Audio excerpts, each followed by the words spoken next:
She was just a waitress, bone-tired, underpaid, and carrying far too much on her shoulders.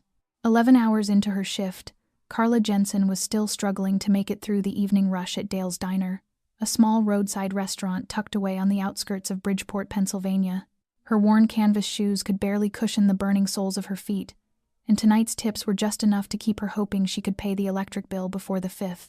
But what she didn't know was that in 10 minutes, her life would change forever.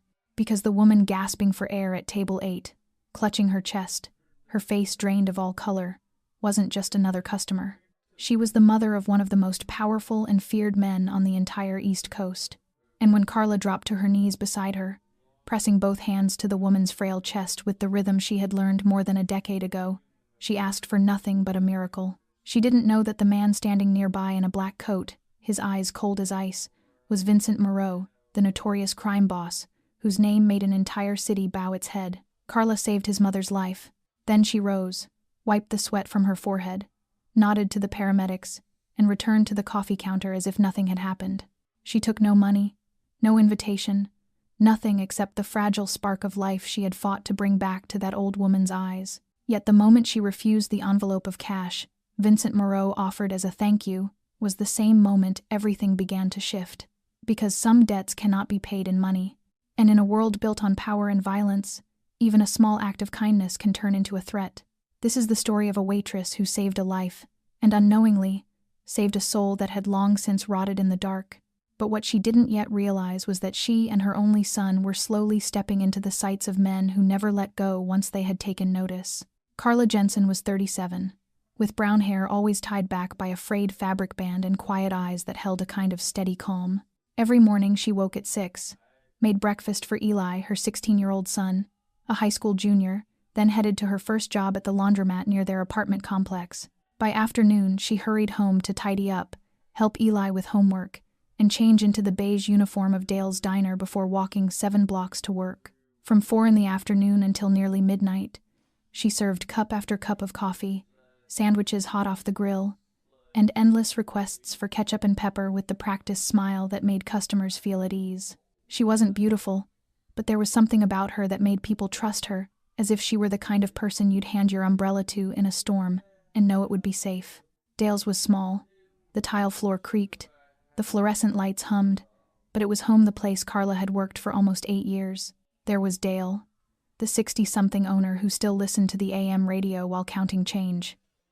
Denny, the young cook with a checkered past but an honest streak that kept the kitchen running.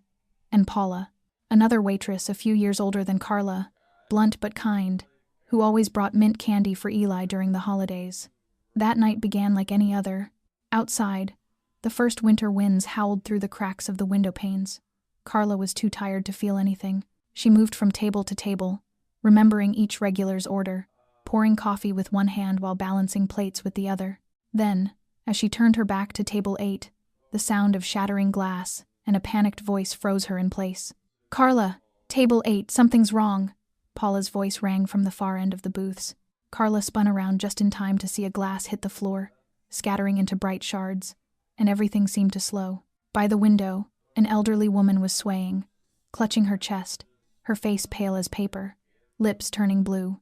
The man across from her crisp black coat, pressed shirt, polished metal watch jumped to his feet, his chair toppling behind him, eyes wide with fear but body frozen in shock.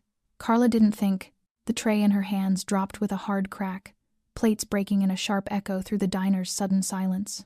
A few customers turned to look, forks hovering in midair, the faint clink of coffee spoons fading to nothing. She rushed to table 8, kneeling just as the woman slumped forward against her companion and slid to the floor. "Ma'am, can you hear me?" Carla called, lowering her ear close to the woman's lips. No breath, no pulse. She tilted the head back, cleared the airway, and began compressions. 1, 2, 3, 4, 5, 6, each push firm and steady against the frail chest. "Call an ambulance! No pulse, no breathing!" she shouted without looking up. The man fumbled for his phone, hands shaking as he barked the address, his voice hoarse and breaking. Sweat beaded down Carla's face. Her hair clung to her temples, but she didn't stop. 30 compressions, 2 breaths, repeat. Her arms trembled, shoulders burned, but she kept going. Years ago, Back when she'd volunteered at a summer camp, she had learned CPR, something she thought she'd long forgotten.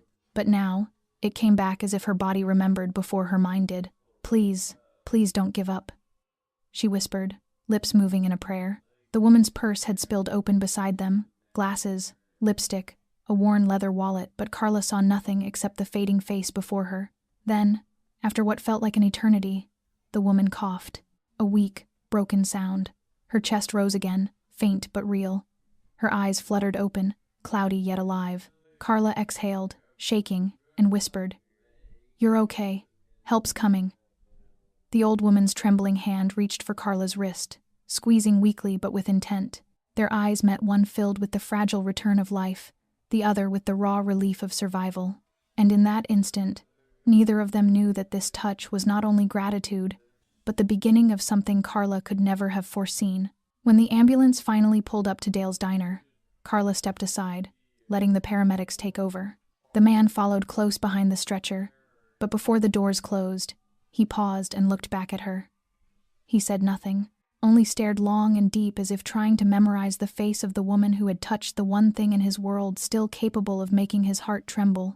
And when it was over, when the noise returned, when Paula swept up the broken glass and Denny called for another batch of fried chicken, Carla stood there, her hands still trembling, her eyes following the disappearing ambulance lights.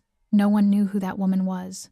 But that night, inside a nameless diner on a quiet roadside, a life had been saved, and the fate of Carla Jensen had quietly veered onto a path she never could have imagined. Before we continue to part 2, if you're still here with this story, tell us where you're listening from, anywhere in the world. Leave a comment below and let us know how Carla's story has touched you. Don't forget to subscribe, like, and share, so you won't miss the next chapter when one act of kindness pulls Carla into the eye of a storm she never knew existed. 2 days had passed since that fateful night at Dale's diner. Carla thought it was over, like a sudden storm that had swept through and quietly moved on, leaving only a few puddles shimmering on the old tile floor. The old woman had survived, the ambulance had driven away, and the diner had fallen back into its usual rhythm of spoons clinking and muted conversations drifting through the late afternoon haze. But inside Carla, something hadn't quite settled. It wasn't exhaustion. It wasn't the lingering ache in her arms from those desperate compressions. It was his eyes, cold, deep, filled with something that looked like gratitude and calculation all at once, something she couldn't name. On Tuesday morning, rain drizzled lightly outside as Carla began her shift as usual. She barely noticed the bell above the door around 10 o'clock. Dale's at that hour held only a few regulars, sipping coffee and reading newspapers. Nothing unusual. But when she looked up from table 4, she saw him, the man in the black suit from that night, the one who had stood motionless beside the woman fighting for her life. He was standing in the middle of the diner, tall, composed, the gray of his eyes fixed on her. No one needed to tell her who he was. Carla knew instantly, not because he spoke, but because no one walked into Dale's diner with that kind of presence, the kind that silenced a room without a word. "Miss Carla Jensen?" His voice was quiet but carried like the sharp ring of glass breaking. Carla nodded, setting the coffee pot down on the counter. "I'm Vincent Moreau," he said, pulling a thick white envelope from inside his coat and placing it on the counter before her. $50,000. Consider it. Gratitude." Carla stared at the envelope, then at him. Her eyes met his, hard and metallic, unyielding. Something heavy pressed against her chest, not because of the number, but because of the way he said it. No warmth, no emotion, just a transaction, a debt settled. She drew in a slow breath. "I can't accept it." Vincent tilted his head slightly, a faint line appearing between his brows. "Why not?" "Because I didn't save her for money," she said calmly, her voice steady in a way that surprised even herself. "I did what anyone should do. She was a person, in danger. If I'd stood there and done nothing, I'd have lost who I am." He didn't speak for several seconds, just watched her, as though studying a rare, incomprehensible creature. Then he picked up the envelope, slid it back into his coat pocket, and said, "No one refuses me." His tone wasn't threatening. It was simply a fact, something too long ingrained in his world to question. "Then I guess today's the first time," Carla replied, lips pressed together, refusing to look away. Vincent gave a slow nod, as if memorizing something significant. Before leaving, he paused at the door, turning to look at her one last time. "Her name is Lucille," he said softly. She wants to see you. Carla didn't respond. She stood there, her hands trembling slightly from the chill, or from something deeper. When the door closed behind Vincent, silence lingered. Then Paula drifted closer, her voice low as a whisper. "Do you know who that was?" Carla shook her head. Paula exhaled, eyes following the silhouette through the rain-streaked window. "Vincent Moreau, the former boss of this district, heavy mafia, and you just turned down his money." Carla said nothing. Something cold and sharp pulsed in her chest. Not fear, not exactly, but a dawning realization that kindness, when placed in the wrong world, could become the spark of something far greater and far more dangerous. Ever since the morning Vincent Moreau had walked into Dale's diner with that envelope of $50,000, she refused. Everything around Carla Jensen had begun to change quietly, but unmistakably. At first, it was just small things. Details she told herself she was imagining. A black SUV parked across the street, engine running for hours, no one ever getting out. A stranger at the corner pharmacy holding a newspaper, but never turning a page for 15 straight minutes. A woman in sunglasses standing too long in the produce aisle, her shopping basket still empty. Carla noticed these things, then brushed them aside. Coincidence, she told herself. She didn't want to live inside paranoia. Her life was already too heavy to carry the weight of suspicion. But then came the evening she picked up Eli from school. He walked out through the gate, his backpack slung over one shoulder, still smiling as he talked about his chemistry test. Yet Carla saw him, the man in the gray coat, walking just a few steps behind her son, following him all the way to the intersection. When Eli climbed into the car, the man turned back, slipped into a cafe, and sat by the window without ordering, eyes fixed on the street. That night, Carla couldn't sleep. She lay on the old sofa, the streetlight filtering through thin curtains, eyes open in the dark. She remembered the way Vincent had looked at her before leaving the diner. Not angry, not condescending, just cold, deep, and deliberate, as though he'd placed her on a map where every move was already calculated. The next day, Dale's diner was quiet as usual. Carla arrived early, carrying a bag of fresh ground coffee and an egg sandwich for Dale. Paula came in after, hung her coat, and whispered, "That car's back again." Carla walked to the window. The same sleek black SUV sat outside, windows tinted so dark she couldn't see inside, parked in that same exact spot. It didn't belong here. Cars like that belonged downtown near five-star hotels or law offices, not outside a diner with a cracked tile floor from the 1970s. "Who do you think they are?" Paula asked softly. Carla just shook her head. She wasn't sure she wanted to know. By afternoon, as she brought the menu to table 6, old Mr. Chen, a retired Chinese man who ordered black coffee and toast every morning, gently tugged her sleeve. "They don't look at you, but they're here," he murmured, his wrinkled eyes wary. "I've seen this before. Many years ago. These are not ordinary people." Carla nodded, thanked him, and went back to work as if nothing had happened. But inside her, something had begun to stir. This wasn't imagination anymore. It was real. The people outside didn't harm her. They didn't approach. They didn't speak. They simply existed always nearby, like a shadow draped over the fragile rhythm of her days with Eli. A few days later, leaving a convenience store near her apartment, she found a tall man waiting beside her car. He didn't ask her name. He didn't need to. He gave a small nod, opened her door, and said quietly, "Miss Jensen, Mr. Moreau sends his regards. Someone's looking out for you. Don't be alarmed." Then he stepped away, disappearing into the crowd as if he'd never been there. Carla stood frozen on the sidewalk, grocery bag in her arms, her throat tightening. She didn't know whether to feel fear, gratitude, or anger. She hadn't asked for this protection. She hadn't agreed to be part of Vincent Moreau's world. She had only saved his mother's life, and somehow, everything had slipped beyond her control. This was no longer gratitude. It was an invisible leash tightening around every step she took. And deep within, Carla began to understand that what she had thought was an ending was only the beginning. 3 days after the encounter with the stranger outside the convenience store, a small envelope slid quietly through the gap under Carla's apartment door at dawn. There was no postmark, no sender's name. Inside lay an ivory card, thick and smooth to the touch, its handwritten black ink neat and deliberate. "Miss Carla Jensen, I would be very grateful to meet you. Not for anything grand, but simply to say thank you. If you agree, A car will pick you up at 2 o'clock this Saturday afternoon. Sincerely, Lucille Moreau. Carla read the note 3 times. There was no coercion, no hint of threat, yet something inside her tightened. When she told Eli, he lifted his head from his homework and said clearly, "I don't like it, Mom. Those people, they're not like us." Carla said nothing. She knew he wasn't wrong, but she couldn't shake the memory of the old woman's eyes, the frail hand that had clutched her wrist, as if holding on to the last trace of humanity within all that power. At exactly 2 o'clock on Saturday, a long black car stopped in front of their worn-down apartment building. The driver, dressed in a neat suit, said nothing, just gave a polite nod as Carla climbed in. The car pulled away from the tired streets of Bridgeport, crossing broad cobblestone roads and turning into a quiet neighborhood lined with trees shedding their autumn leaves. Carla sat still, hands gripping her purse, her heart pounding harder than she wanted to admit. The house appeared behind tall iron gates, not a mansion, but elegant, old, and meticulously cared for. Gray stone walls tinged with moss, wide windows draped in ivy, the faint fragrance of roses carried on the wind. She was led inside, through a long carpeted hall, into a room bathed in soft daylight glass walls, green plants scattered everywhere.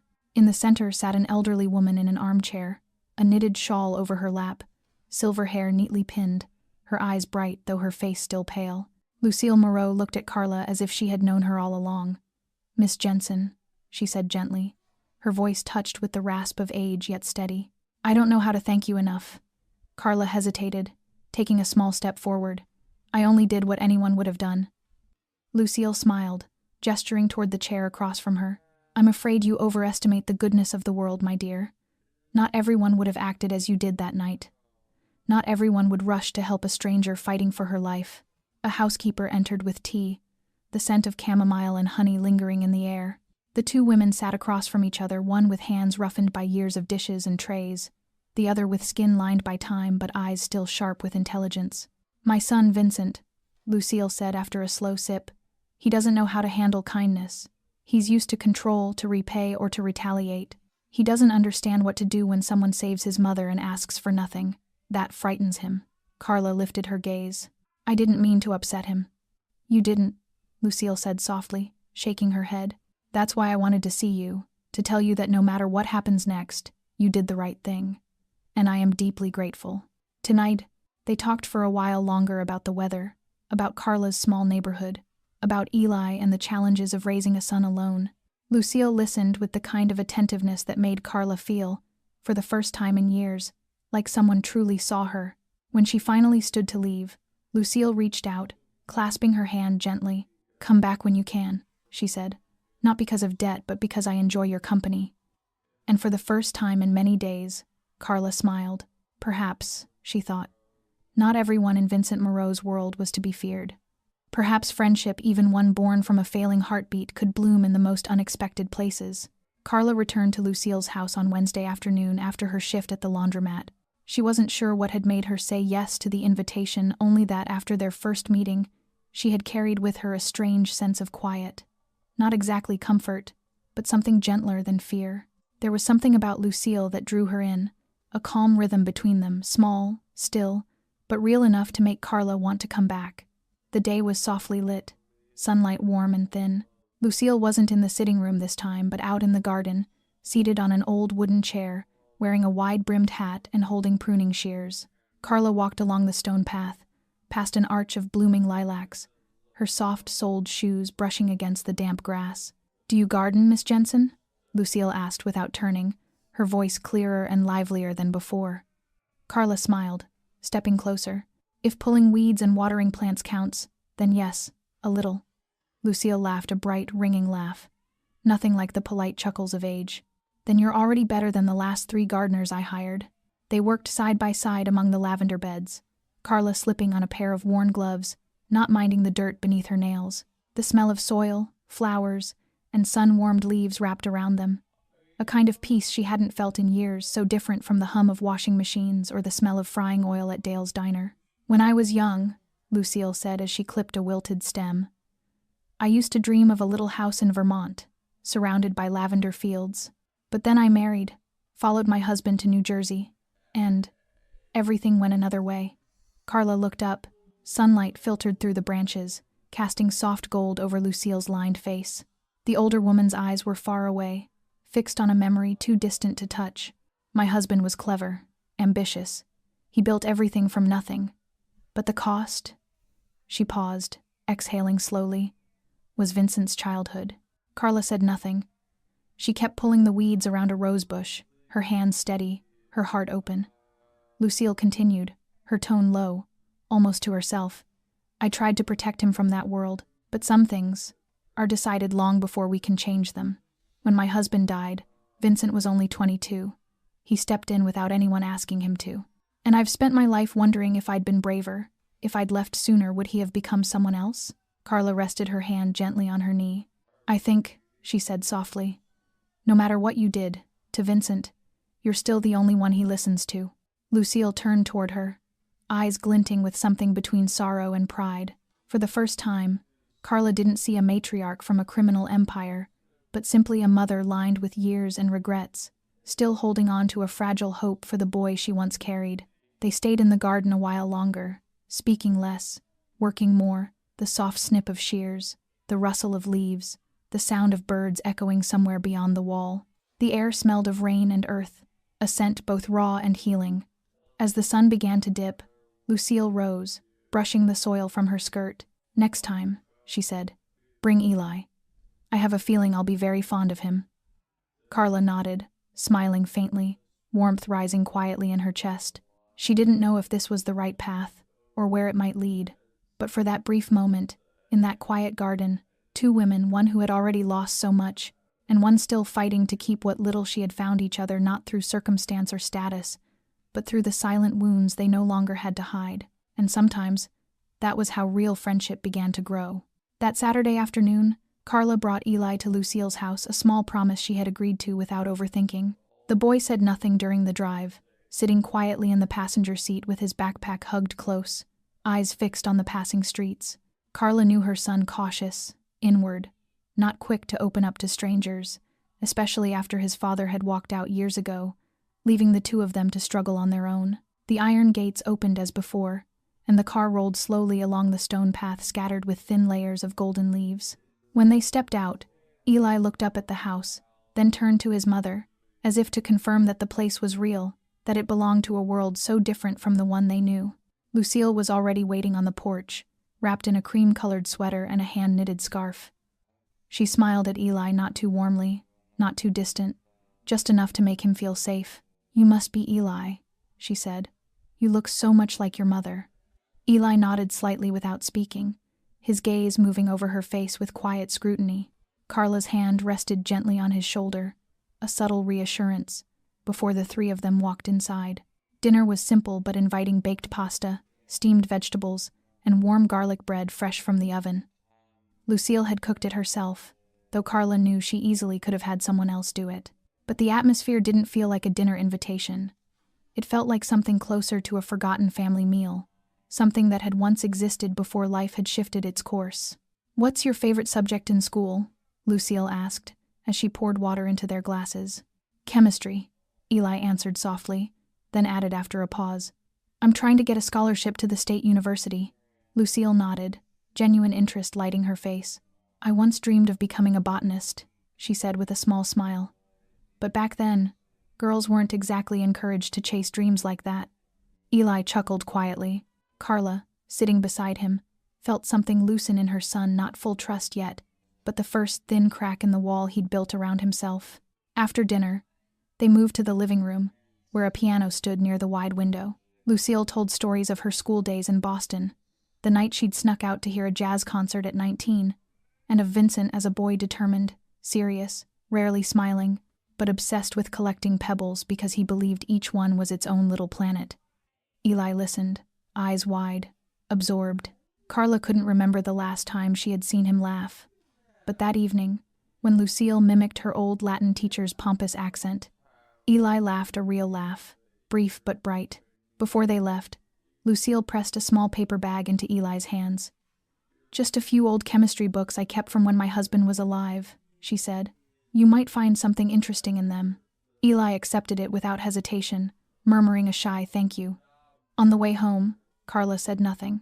The city lights drifted past, warm and soft through the windshield. Then, as they turned onto their street, Eli spoke quietly. "I think she's lonely." Carla looked at him, surprised. "But she's strong too," he added after a pause, his voice thoughtful. "Like you." Carla smiled faintly, hiding the swell of emotion rising in her chest. Some encounters feel accidental but open a door to something much larger. And that night, inside an old stone house, 3 people divided by years, by worlds, by everything life had taken or withheld, sat together like a family that had never existed, but somehow had always been waiting to be found. Vincent stood silently by the window of his upstairs study, the soft glow of a yellow lamp spilling across the rim of a coffee cup that had long gone cold. From where he stood, he could see the back garden lanterns newly lit, their warm light glimmering over the stone path and the lilac trellis swaying gently in the evening breeze. Beneath the old willow tree, Eli sat reading, a thick book open on his knees, his lips moving slightly as he mouthed chemical formulas to himself. Not far away, Lucille sat with a shawl around her shoulders, holding a cup of tea, her gaze resting on the boy with a tenderness Vincent hadn't seen in her eyes for years. And Carla, she was trimming the lavender, the small scissors clicking rhythmically, her low ponytail catching the wind, her expression calm, unguarded. From a distance, they looked like a family, something Vincent had never truly known, something he had long believed he would never deserve. He lifted the cup to his lips, took a sip of the bitter, cooled coffee, and tasted nothing. His mind drifted through a tangle of memories. His father's voice, shouting through the marble halls of their home. His mother's detached silence during endless dinners with lawyers and corrupt partners. The boy he once was, learning early that trust was a liability, that power was the only language anyone respected. And yet, there was Carla different from anyone he had ever met. She wanted nothing, asked for nothing, feared no one. She hadn't bowed to him. Even when he offered her $50,000, she refused it as if it were something meaningless, unnecessary. How long had it been since anyone had said no to him? How long since he had wondered if kindness could exist without debt or leverage? Vincent set the cup down and walked toward the wall lined with old photographs. One showed him as a boy, seated beside Lucille, an awkward half-smile on his face, forced into a tiny black suit for a birthday he hadn't wanted. Behind him stood his father, a hand resting heavy on his shoulder like a mark of ownership. Vincent looked at the photo, then back to the garden below. Lucille was laughing now. Carla had said something that made her laugh, and Eli smiled too, his young face bright beneath the lantern light. Vincent saw his mother's hand brush gently against Eli's shoulder, a small, natural gesture of affection. He turned away, crossing to the bookshelf where a small wooden box sat hidden among stacks of ledgers. Inside were old letters. One of them never sent a letter he had written to his mother at 16, after watching the first person in their family die violently, their name erased from memory as if they had never existed. In that letter, he had written that he feared becoming the very thing he despised, and he had been right. But tonight, something inside him shifted. He couldn't name it faith, ache, maybe both. Carla had brought into his world something money couldn't buy. Silence without fear, kindness without motive, presence without demand. He returned to the window once more. They were still there, bathed in the amber glow of the garden lights, a scene of simple peace he could only observe from a distance, like a stranger who would never be invited in. Yet, for the first time in years, Vincent found himself wanting not to destroy it, and in that quiet moment, he realized perhaps for the first time that he wanted to change. He just didn't know where to begin. Dale's diner on a midweek afternoon looked as peaceful as ever, sunlight slanting through the dust-specked windows, the smell of baked pie mingling with the soft clinking of spoons against coffee cups. Carla had just served table 4 when the bell above the door rang, that familiar chime breaking the hum of quiet conversation. But instead of a regular or a neighbor stopping in for dinner, it was a man whose very presence made her stomach tighten. He walked in with a kind of forced refinement, a gray suit tailored too perfectly, sunglasses hooked at the collar of his black shirt, hair slicked back to a mirror shine. He didn't glance around, didn't take in the menu board or the people inside. He went straight to the counter, chose the middle stool, crossed one leg over the other, and began tapping a slow rhythm on the table as though waiting for someone. Carla approached the counter, her practiced smile faltering just slightly. "Good afternoon, sir. What can I get you?" The man looked up. His eyes were brown, bright, but in a way that felt cold, and when he spoke, His voice was low and measured, every word carefully drawn out. A black coffee, no sugar, no cream, the way Vincent likes it. Carla froze for the briefest second, but he noticed. A slow smile spread across his lips, one that carried no warmth. "You're Carla, aren't you?" She nodded, placing a cup on the counter. "Yes, I'm Carla, Ray DeMarco," he said, voice calm, almost conversational. "I used to do business with the Moreau family, for quite some time, but times change, and Vincent has been changing things a little too quickly." Carla didn't know what to say. Her pulse picked up, but her face stayed still. Ray stirred the coffee, though there was nothing to stir. "I've heard you've gotten rather close to his mother, and that your son has become quite fondly regarded, too." Carla's fingers curled inside her apron pocket. "I just helped Mrs. Moreau once. That's all." "Ah," Ray nodded, as if checking off a detail on an unseen list. "You know, sometimes the people who think they're not part of anything end up in the middle of everything." He leaned back in his chair, exhaling softly. "There are good things worth doing, and good things worth staying away from, because not everyone gets protected in time, especially when someone has too many enemies." "I read it." Carla said nothing, but a chill slid down her spine. Ray took a sip of his coffee, set the cup down, and smiled again, that same slow, deliberate smile. "Thank you for the coffee. It's excellent. I hope your boy enjoys simple things like this too." Then he stood, adjusted his jacket, and walked out, leaving no trace but the echo of the bell as the door closed behind him. Carla stood motionless behind the counter, sweat prickling at the back of her neck despite the steady hum of the air conditioner. Paula came over, whispering, "Who was that? He didn't look like he came here for lunch." Carla shook her head, saying nothing. She slipped into the storage room, shut the door behind her, and sank onto the folding chair, burying her face in her hands. Her heart pounded not just from the veiled threat, but from the knowledge that Ray knew about Eli. His name, his age, his time spent at Lucille's house. The thought made the ground feel unsteady beneath her feet. Everything she had believed was slowly improving her fragile friendship with Lucille.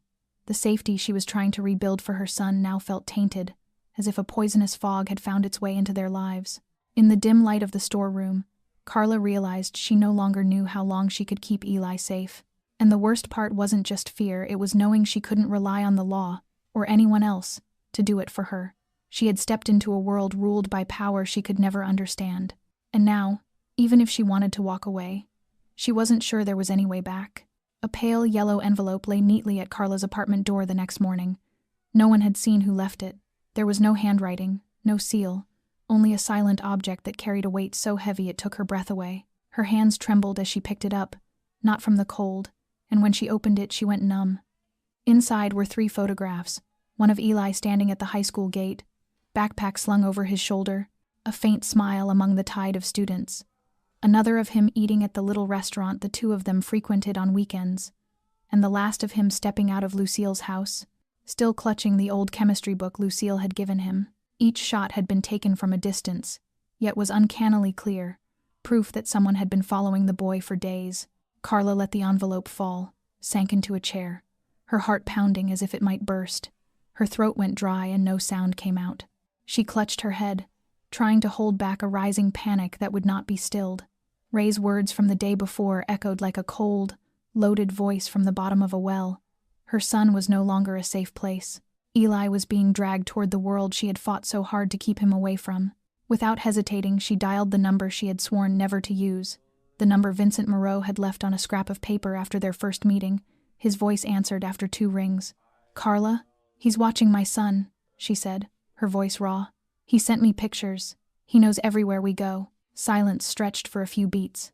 Then Vincent exhaled as if something he had tried to hold back had slipped from his grasp. "I'll be there right away," he said. "Do not leave the house." In less than 30 minutes, a black SUV idled outside the apartment. Vincent stepped out without a word, flanked by 2 men with eyes like razors. Carla handed him the envelope. He did not open it but studied her face for a long moment, then ordered one of the men in a low, clipped voice, "Find where it was sent from. Within 2 hours." He turned back to Carla this time, his gaze held not the cold calculation of their first meeting but a restrained anger and an unfamiliar ache she could not fully parse. "I tried to keep you and your son out of this," Vincent said deeply, "but But Ray no longer follows the old rules. He's not only threatening me, he's attacking what I care about most. Carla squeezed her hands together. I don't care about old rules or new ones. I only care my child is safe. I don't care who you are or what you've done, but if anything happens to Eli, I will not forgive anyone. Vincent nodded, and in his eyes was a flash almost like respect. He stepped back, gestured for his men to fall away from the door, and spoke softly. From now on, someone will always accompany Eli. They will not show themselves unless necessary. I am sorry I pulled you into this, but I promise you Ray will not get a second chance. When the SUV left, Carla stood at the doorway for a very long time. The wind caught her hair and she did not move. Inside her a slow, simmering storm rose. Fear mingled with a fierce, primeval maternal anger, and she felt, with a clarity that steadied and terrified her at once, that Eli was everything she had, and anyone who touched her son, whether Mafia or demon, would pay. The morning after the envelope of photographs arrived, Carla went to Lucille's house without calling ahead. She passed through the familiar iron gate, but the quiet garden no longer felt peaceful. Her hands were still trembling as she knocked on the heavy wooden door, and when Lucille opened it, the older woman's gentle eyes immediately caught the change. "What's happened, my dear?" Lucille asked, but Carla didn't answer right away. She stepped inside and sank into a chair, as if her legs would give out otherwise. "They sent me pictures of Eli," she said finally, her voice breaking. "3 of them at school, at the diner, and here. 2 of ours." Lucille froze, her fingers tightening around the shawl at her shoulders. "Ray DeMarco," Carla continued. "He came to Dale's diner. He threatened me without saying the words, and yesterday he proved it. Eli's being watched because I saved you, because I know your family." Lucille sat down opposite her, her lined face seeming to age years in an instant. "Carla, I'm so sorry. I never meant for you or Eli to be dragged into this." Carla shook her head, eyes bright, her voice trembling but fierce. "No, you don't understand. I don't need an apology. I need my son safe. I never should have come here. I never should have let him near anyone in your family. I made a mistake." Lucille tried to speak, but Carla cut her off. "Do you have any idea how long it took me to build a life small, poor, but peaceful for Eli? We had nothing except that peace. And now what? My son's a target because I refused to watch you die on the diner floor?" Lucille studied her quietly, then said, "And do you feel guilty for saving a life?" Carla fell silent. The older woman went on, her voice lower now, steadier. "I know the world Vincent was raised in isn't one you ever wanted to touch. I didn't want it for my son either, and I certainly don't want it for Eli. But if you think walking away will protect him, you're wrong." Carla frowned, her breath quickening. "I'm not wrong. I'm trying to save what's left of my life." "Ray won't stop just because you disappear," Lucille replied, her tone turning sharp as steel. "He threatens Eli not to punish you but to provoke Vincent. Whether you like it or not, Eli has become his leverage. Turning your back now won't erase that. It will only strip away the protection you still have." Carla didn't want to hear it, but she couldn't deny it either. The words stung because they were true. She hated that, hated the feeling of being cornered, hated needing to rely on power she didn't trust. But most of all, she hated seeing the fear in Eli's eyes when he looked at her, not understanding why his mother was shaking over a few photographs. Lucille rose, walked over, and laid a gentle hand on Carla's shoulder. "I can't undo what Vincent has done, but I can promise you this: my family owes you. It's not a debt that can be repaid with money, but with loyalty. Whether you believe it or not, from this day forward, you won't be alone." Carla closed her eyes, drawing in a slow breath. She didn't want to believe it. Yet she couldn't deny it either. The truth had long slipped beyond her control. And if she truly wanted to protect her son, perhaps she would have to step deeper into the world she had sworn she would never touch. That afternoon, the sky hung gray and heavy, as if warning that something unseen was waiting to break. Carla left Dale's diner later than usual. Dale had asked her to double-check the order book, and Paula had gone home early. She didn't notice anyone following her, nor did she see the gray van parked 2 blocks away, its lights off, windows black as mirrors. When she unlocked the door to the back parking lot, a hand clamped around her neck from behind and yanked her hard into the dark. It happened in seconds. She only heard the van door slam shut, and then a terrifying silence. No shouting, no gunfire, only the sound of tires rolling fast over asphalt and the panic rising like fire inside her chest. When Carla came to, Her head throbbed with pain. Her wrists were bound with plastic ties, her mouth sealed with tape. She was lying on a cold concrete floor, surrounded by darkness and the musty smell of a place long abandoned. A warehouse. No windows. No daylight. Only a single bulb hanging from above, flickering weakly with the draft seeping through rotted wood panels. She forced herself upright. Her shoulders screamed in protest. Her lips split from where she'd hit the van's metal wall. The iron door groaned open. Footsteps echoed slow, deliberate, each one a warning. Then Ray DeMarco appeared, hands in his coat pockets, moving with the casual ease of a man arriving at a social call. "Miss Carla," he said, his tone light, his gaze sweeping over her as though she were an object placed where it didn't belong. "I have no intention of hurting you, unless you give me a reason to." She glared at him, her body trembling though her eyes did not waver. He crouched, ripping the tape from her mouth with one sharp motion. The sting burned her lips. She coughed violently, air rushing back into her lungs like knives. "Why?" she rasped. "I have nothing to do with your war." Ray tilted his head, circling her like a predator toying with a smaller animal. "You're right," he said evenly. "You don't, but Vincent does. And unfortunately for you, he cares about you more than I expected." Carla clenched her jaw, forcing steadiness into her voice. "He won't let you get away with this." Ray gave a small laugh, dry, mirthless. "That's what I'm counting on. He's too controlled, too precise. But you're his weakness." "And weakness," he said, stopping directly in front of her, "is always the easiest place to strike." He leaned in, his voice dropping to a whisper. "I don't have to kill you, Carla. I just need Vincent to know you're here to believe I can do anything I want with you. That's how I win." Carla turned her face away, refusing to let him see the fear clawing its way up her throat. She thought of Eli, of her son's quiet smile when she reminded him to lock the door each night before she came home. She thought of Lucille, of her promise that they would never leave her alone again. But here, in the damp, hollow dark of the warehouse, Carla felt completely alone.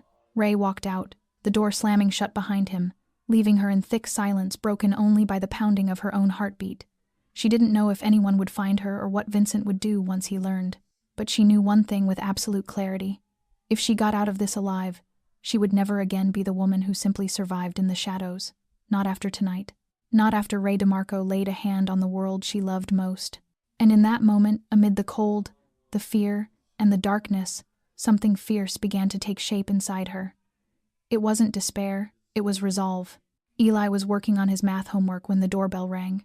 He pulled the curtain aside and saw a man in plain clothes standing outside, his expression serious but calm. When Eli opened the door, the man spoke quickly, his tone clipped and direct. "My name is Henry. I was sent by Mr. Vincent Moreau. Your mother is in danger. I need you to come with me right now." Eli froze, his face draining of color. He didn't understand what was happening, only that the man held out a phone with an open call. On the other end, Lucille's voice came through, warm yet urgent. "Eli, it's me, Mrs. Lucille. Go with Mr. Henry. We'll find your mother, I promise." That single sentence was enough. Eli nodded, grabbed his backpack, and followed. Henry drove him to a safe house on the outskirts of the city, a discreet place under heavy watch. Meanwhile, in an office buried beneath an abandoned Italian restaurant in Brooklyn, Vincent slammed a glass against the table. It shattered, shards scattering across the concrete floor. He had warned Ray, had given him a chance. But now, Ray had gone too far. Carla was an innocent. Eli was a child. Ray had crossed both lines, and that meant there were no rules left to save him. One of Vincent's men entered, placing a phone on the table, Carla's phone, its signal blinking on a map. We tracked her through the backup chip in her watch. An old warehouse near the Newark docks. Vincent picked up the phone, his eyes turning to ice. For a moment, the room waited, expecting orders, violence, retribution. But instead, Vincent exhaled, rubbing his temple. "No one touches him. Not yet." The air went still. His voice, when it came, was low and measured, like thunder beneath control. "He wants me to lose it. He wants me to react like a thug. But if I do, I become him." The bodyguard hesitated. "Sir, he took one of ours." Vincent looked up, his eyes bloodshot and burning. "No," he said quietly. "He took someone I care about." He stood, pulling on his coat, buttoning each clasp with precise, deliberate motions. Get the car ready. I'm going to negotiate. Alone. Henry stepped forward, alarmed. You can't, it's a trap. Vincent met his gaze, calm but razor sharp. I know, but if I don't go, he'll believe he can use her to control me forever. If I go, and make him back down without violence, that's real victory. No one spoke as Vincent crossed the threshold. Everyone understood this was no longer about two crime lords fighting for territory. It was about a man standing at the edge of who he used to be, deciding whether to remain the monster he'd been raised to become, or the man who could protect what he never thought he deserved. And for Vincent, for the first time in his life, what mattered most wasn't power, wasn't loyalty, wasn't even the empire he had built from blood and fear. It was a woman who had saved his mother without asking for anything in return, and a boy whose quiet smile reminded him of everything he had lost long ago. Night had already fallen when Vincent stepped from the black SUV, his black shirt clinging to a tall, hard frame, the long coat at his shoulders flicking in the cold river wind. The sky above the Newark docks was a flat sheet of lead, no moon, no stars, only the weak glare of distant container lights casting ghostly shadows across the abandoned warehouse yard. A figure waited in the gloom, smoking in silence. Ray DeMarco, shorter but stocky. His face betrayed a private triumph when he saw Vincent arrive alone, with no guards, no weapons, nothing but the usual chill in his expression. Vincent, Ray breathed out between puffs of smoke, the tobacco smell thick in the air. Finally you show sense. Arriving alone. I was expecting an army. Vincent said nothing. His boots sounded like slow punctuation on the concrete as he closed the distance.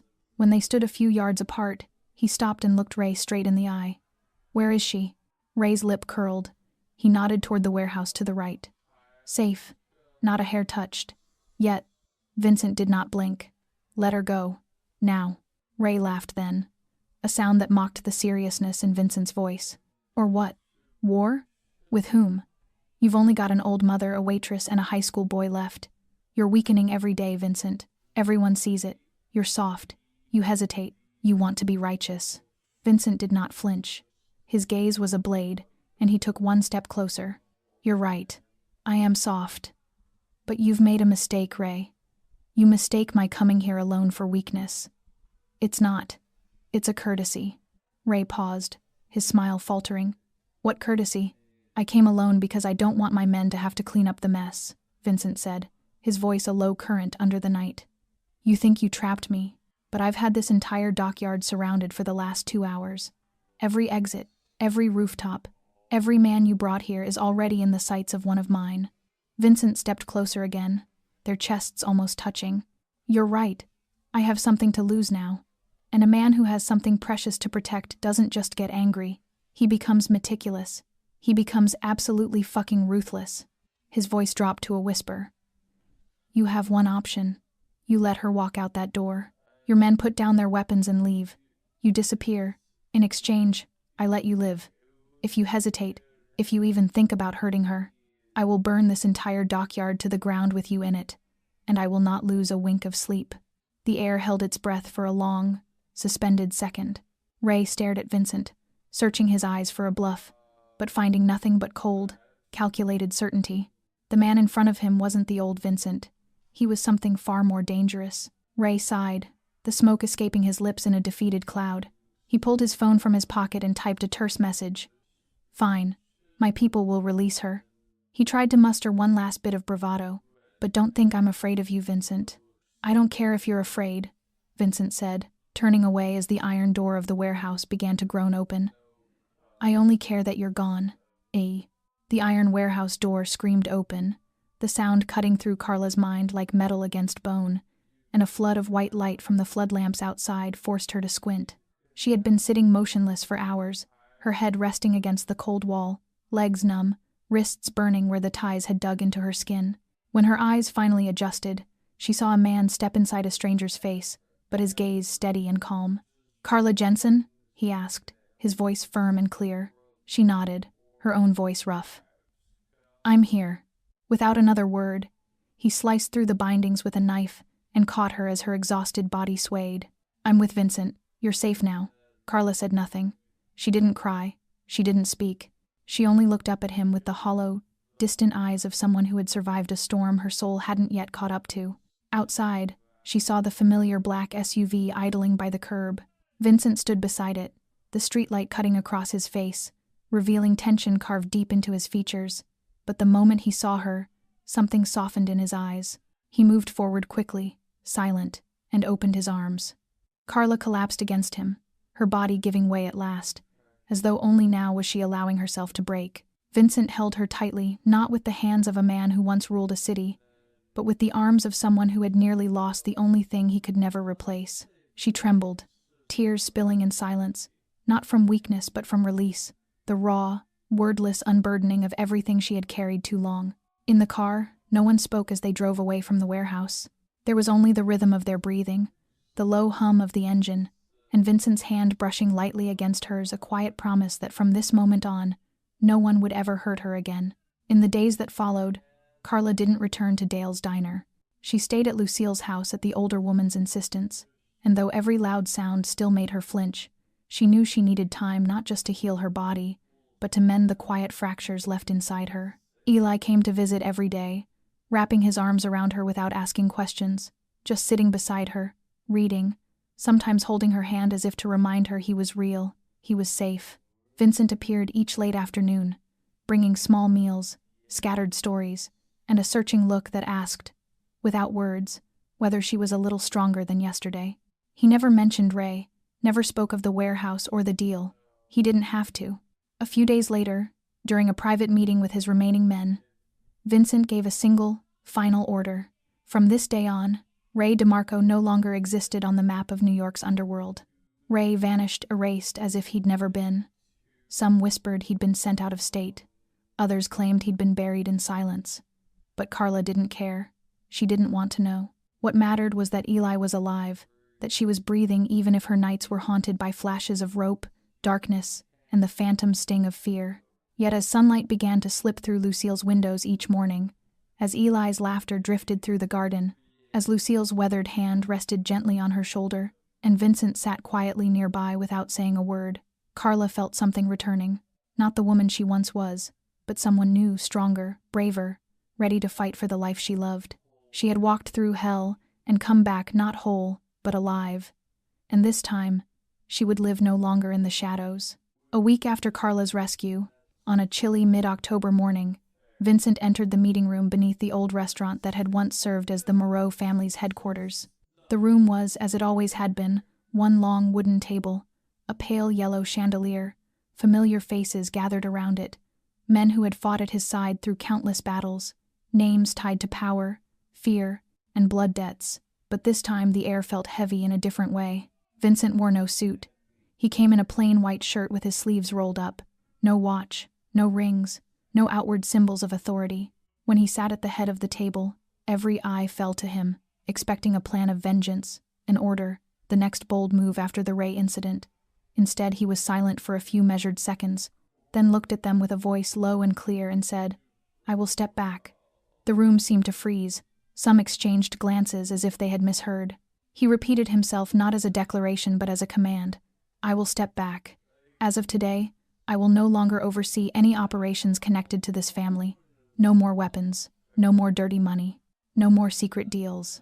An older man with graying hair to his left barked, "Are you joking, Vincent? After everything we've built?" Vincent met him without flinching. "I'm not joking. I will not keep living in a world that forces me to sacrifice every decent thing left in me. I almost lost my mother. I almost lost the one woman who dared to meet my eyes without fear. And I will not let Eli grow up the way I did." Another man cut in, anxious. "But if you withdraw, someone will take our place, and we'll lose all our territory." Vincent nodded. "I know, but that is no longer what matters to me. Let whoever wants it fight for it. But if anyone lays a hand on Carla or Eli again, I will not rely on law, I will use my own hands." His voice hardened for a moment, then softened. "I do not need to keep an empire if what I built cannot protect those I love." Silence followed. No one dared argue, not because they feared losing power, but because they saw in Vincent a look they had never seen before. Not rage, not cunning, but a kind of peace that comes only when a man has truly decided to change. After the meeting, Vincent stepped outside, the pale sun falling on the old brick steps. He looked up at the sky, hands in his pockets, exhaled slowly, No horns, no ringing phones, no reports from underlings, just a man standing at the crossroads between past and future. For the first time in years, he did not feel like a boss. He felt like a man who had once chosen power to hide an emptiness, and who now chose love to fill it not with money, but with warm dinners, honest laughter, and a quiet presence beside a family he had never dared to imagine. Vincent Moreau had abandoned the empire, and for the first time he understood that he was stepping into something larger, a real life. He was ready. That afternoon, as the last light of day stretched across Lucille's porch, Carla was watering the rows of pale purple lavender when Lucille came out, holding 2 steaming cups of tea. They sat on the familiar wooden bench beside the garden, neither speaking for a while, listening instead to the whisper of wind through the trees and the faint sound of Eli's footsteps playing with the puppy behind the house. Then Lucille set her cup down, turned slightly, and looked at Carla with an expression that was both firm and tender. "Carla," she began, her voice low but steady, "we need to talk about Eli's future." Instantly, Carla tensed, her hands tightening around the cup, sensing something that would stir her heart. Lucille continued, "I've spoken with Vincent, and with Henry. We don't want to interfere, but Eli deserves more." Carla stayed silent, her eyes fixed on the ground. Yet Lucille refused to let her retreat. "I know how gifted your son is. I see the way he studies, how humble he is, how he keeps his heart kind even after growing up with so little. Not every child can do that. And I know you've carried it all alone. But, Carla, you don't have to anymore." Carla shook her head, a crooked smile trembling on her lips. "I can't take money from your family. I know your kindness is real, but Eli, he has to stand on his own. I don't want him growing up feeling indebted for the rest of his life." Lucille didn't answer right away. She lifted her cup, took a slow sip, then spoke again, her tone softer.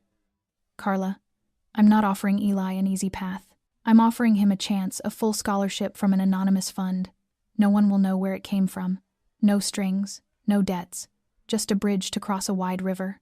After that, he'll walk on his own." Carla turned toward her, eyes glistening. "You think he won't feel he owes Vincent?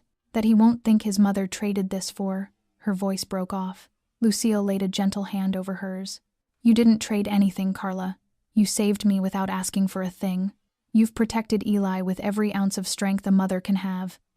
If anyone owes, it's us. But I don't call this a debt. I call it family. And in a family, when someone can open a door for a child's future, it isn't charity, it's love."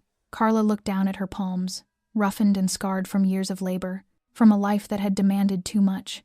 She had turned away help so many times out of pride, out of fear of dependence, out of a need to keep Eli untouched by Vincent's world. But everything had changed now. Vincent had stepped away. They had both walked out of the shadows. And most of all, Eli was standing before a door that might never open again if she closed it. She drew a deep breath, lifted her head, her voice trembling yet sure. "If it's anonymous, if it leaves no burden on him, then I'll accept." Lucille said nothing more.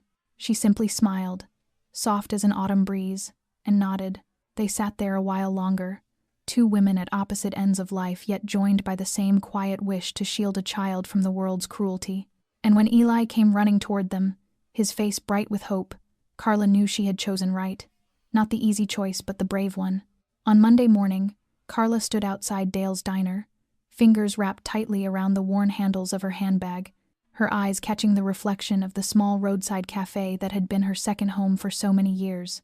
The sky was a clear blue, the early sunlight glinting off pavement still damp from last night's rain. She hesitated for a few seconds, drew in a deep breath, and pushed the door open. The familiar scent of baked goods and coffee hit her instantly, bringing a lump to her throat. From behind the counter, Paula peeked out, her eyes widening before she rushed forward and threw her arms around Carla. "Oh my God, Carla! You really came back. We were so worried about you." Carla smiled softly, hugging her friend, then looked around the space she knew so well, the cracked leather booths, the old wooden counter, the wall clock still running a few minutes slow as always. But something was different now. Not because the diner had changed, but because she had. She returned not as the woman who once lived on edge, counting every tip to cover rent, groceries, and her son's tuition, but as someone who had weathered a storm and come back steadier, calmer, and stronger than ever. Dale shuffled out from the kitchen, his short round frame as familiar as his gentle smile. "I knew you'd come back," he said, shaking his head with warmth. This place isn't Dale's diner without Carla Jensen. Carla nodded, her voice quiet. I missed it too. I needed a little bit of normal. And just like that, she slipped back into her routine, as if she had never been gone. The coffee pot in her hand, her steps sure between the tables, her smile greeting every regular only now. Every motion carried a quiet confidence. There was no trace of panic when a stranger walked through the door. She knew she was being watched in the best way. Henry still kept a distant eye, always present but never intrusive. She could sense the layer of unseen protection surrounding her life, solid and steady as air. Eli was preparing for his next chapter. He didn't know everything that had happened, but he understood enough to know his mother had fought for him with everything she had. Some afternoons after school, he would pedal past the diner, wave through the window, and ride on toward the library. Carla would watch his silhouette disappear and feel peace settle in her chest. Vincent appeared rarely now. He respected the silence she needed. But every morning, a small brown paper bag waited at her door, sometimes a cheese sandwich she loved, sometimes a thermos of chamomile tea, sometimes just a slip of paper with a few handwritten words. Have a good day. No name, no signature, just presence, quiet and steady, like a heartbeat. On slow evenings, Carla often sat on her balcony, the city lights flickering below, Lucille's hand-woven blanket draped across her shoulders. The nightmares had grown faint, retreating to some far-off corner of her mind. She didn't know what the future would hold, but in this moment, she had her job, her son, and a growing peace that bloomed each day like a late-blooming flower, and that was enough. For a woman who had once stood on the edge of death, who had looked straight into the human face of evil, the return of an ordinary morning, the smell of coffee, the clink of spoons in a small-town diner was nothing short of a miracle, and Carla knew she wasn't merely surviving anymore. She was truly, finally, alive. One afternoon in mid-May, as sunlight spilled gold across the old tiled roofs and the hum of cicadas drifted from the trees along the roadside, Carla opened the mailbox outside her house as she always did. Only this time there was a cream-colored envelope sealed with a red stamp of formality. It bore just one name, Eli Jensen. She handed it to her son when he came home from school, his hands still smudged with chalk dust and ink stains from the math test he had just turned in. Eli frowned. There was no return address. But when he opened it, his hands trembled. Inside lay a sheet of fine embossed paper, carrying the crest of a prestigious university he had only ever dared to dream about, along with the words that left both mother and son silent for a long, reverent minute. Congratulations. You have been awarded a full scholarship from the Free Education Endowment. No conditions, no repayment. Simply take with you your kind heart and your clear mind to a place worthy of them. Carla took the letter from his hand, her vision blurring not from surprise, but from recognition. She knew who had done this, even without a signature or a trace. When she looked up, she saw the light in Eli's eyes, bright and alive, like the first time he'd ever walked into the city library. "Mom, is this real?" he whispered. Carla nodded, pulling him close. "It's real, and you deserve it." A plead. The days that followed were filled with restless excitement. Eli finished his enrollment papers and still worked part-time at the town library to help his mother with expenses, though Carla told him over and over he didn't have to. But Eli was like her in one thing: independence was in his blood. Carla watched him grow into himself. No longer the thin boy hiding behind her skirts, but a young man with conviction, compassion, and a quiet wish to change the world for the better. Meanwhile, Vincent kept his word, never interfering, never intruding, but always there. On the nights Carla came home late, there was always a car parked across the street, headlights off, a faint glow from the dashboard letting her know Henry was on watch. Once, Eli found a small wooden box in his desk drawer. Inside was a vintage fountain pen and a note in familiar handwriting. "Use this to write your first chapter. No one else can do it for you." Eli never asked who left it. He only smiled and tucked the pen into his bag like a sacred charm. He knew, and Carla didn't need confirmation. Everything about it was quiet, thoughtful, unspoken. That was how Vincent chose to remain present, not through grandeur, but through small gestures of empathy and tenderness, as if he were learning how to love for the first time, and learning the right way. On the morning before Eli left for college, Carla woke early to make a special breakfast: pancakes, eggs, and a glass of fresh orange juice. They ate in silence, their eyes meeting across the table, understanding everything without words. When Eli stepped out the door, backpack slung over his shoulder, his smile bright as morning. Carla stood watching until the bus disappeared beyond the hill at the end of the street. That afternoon, when she returned to the diner, she found a bouquet waiting on the counter. In the center stood one large, radiant sunflower and a handwritten note that read simply, "A new chapter, and you made it happen." No signature, none needed. Amid all the chaos they had endured, what remained was this people who never turned away from one another, and because of that, a dream had begun, quietly but brilliantly, glowing like the first light of morning on the shoulders of a young man setting off from home to find his place in the world. Sunday dinners began in the simplest, almost accidental way. The first time was Lucille's idea. She said the kitchen had been too quiet for too long, and it was a shame to let that long wooden table serve only as a place for old newspapers and a vase of dried flowers. Carla hesitated at first, but Eli was quick to agree, promising to peel potatoes if it meant getting to taste Lucille's famous lasagna she had once mentioned. And so that week, they gathered around the table, eating, laughing, letting time drift by in a warmth that none of them needed to name. The following Sunday, Vincent showed up unexpectedly, carrying a bag full of fresh ingredients, standing at the doorway with the awkwardness of a boy asking to join a game. Lucille peered at him over her glasses, then nodded as if she had been waiting for this moment all along. "Then you can wash the vegetables," she said, "and next time bring an apron." From that day on, every Sunday became sacred in its own quiet way. No matter how busy they were, Carla spent the afternoon cooking beside Lucille, while Vincent, who once could barely boil an egg, learned how to slice onions without tears, make tomato sauce without burning the pan, and even choose the right wine for Lucille's slow-cooked coq au vin, guided by her patient hand stirring the pot. Eli was always on time, bringing stories from campus, his favorite philosophy class, the roommate from another state who played the ukulele, the small victories and uncertainties of growing up. He spoke with a sparkle in his eyes, and sometimes he'd glance at Vincent with quiet acknowledgement, as though holding back a gratitude too big for words. Carla often watched them from behind the counter, her hands busy with salad greens or bread trays, her heart full in a way that defied description. They had once been strangers, people drawn together by a storm that could have torn them apart, but somehow, through the wreckage, they had built something beautiful, fragile, and real. Lucille remained the heart of those dinners, her laughter steady and her insight sharp enough to sense anyone's worries just by the way they stirred their coffee. Vincent was no longer the distant, guarded man he had once been. He sometimes fumbled when serving food, winced when the bread came out too dark, but he looked happy in a quiet, grounded way, free of performance, full of sincerity. That very imperfection made him human again, made him belong. One evening, after dinner, when everyone had stepped out to the porch for fresh air, Lucille rose slowly, filled each glass with wine, and lifted hers high. "To family," she said softly, her voice trembling with feeling. They raised their glasses together, eyes shining with unspoken gratitude. No more words were needed. Everything had already been said through the empty plates, the shared laughter, and the lingering warmth that filled the corners of the house. And so the Sunday dinners continued, week after week, bound by no ritual except one. Everyone showed up. No more shadows of the past. No more invisible distances, only kinship, not by blood but by choice, the kind born when people find one another in a vast, uncertain world and decide, quietly but firmly, to call it family.